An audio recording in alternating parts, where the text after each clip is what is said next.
বসতঘর ছিল না বলে আজ আমাদের বসত বাড়ি ভেঙে আমাদের উচ্ছেদ করা হচ্ছে।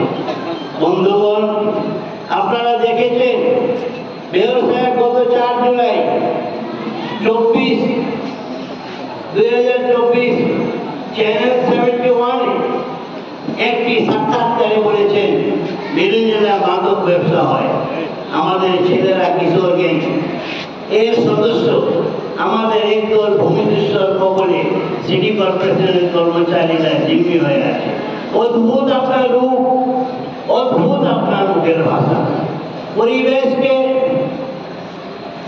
সুন্দর সমাজের সাথে তাল মিলিয়ে চলার স্বপ্ন নিয়ে আমাদের অনেক কৃষ্টি সংস্কৃতি আমরা বিসর্জন দিয়েছি।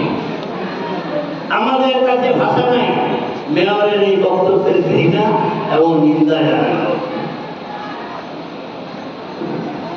1992 সালের 10 জুলাই জারিকৃত 979 আদেশ অনুযায়ী আমরা অবসরে বা মৃত্যুবরণ করলে আমাদের পোষ্যরা সাথে সাথে চাকরি পেয়েছে, কিন্তু বর্তমান মেয়র সেটা বন্ধ করে 59 বছর পূর্ণ হলে শূন্য হাতে বিদায় করেন এবং তাকে তার আবাসন ছাড়া নোটিশও দিয়েছে। এখন সাথী বন্ধুরা, আপনারা এই বিচার করুন, আপনারা এই বিচার করুন আমরা কারা, কে শুনবে আমাদের কথা। তাই রাষ্ট্রযন্ত্রকে জানাতে, আপনাদের সাহায্য পাইতে আমাদের এই সংবাদ সম্মেলন। 400 বছর মেরুঞ্জেলায় বাস করে আজও বলতে পারছি না এই জমি আমার।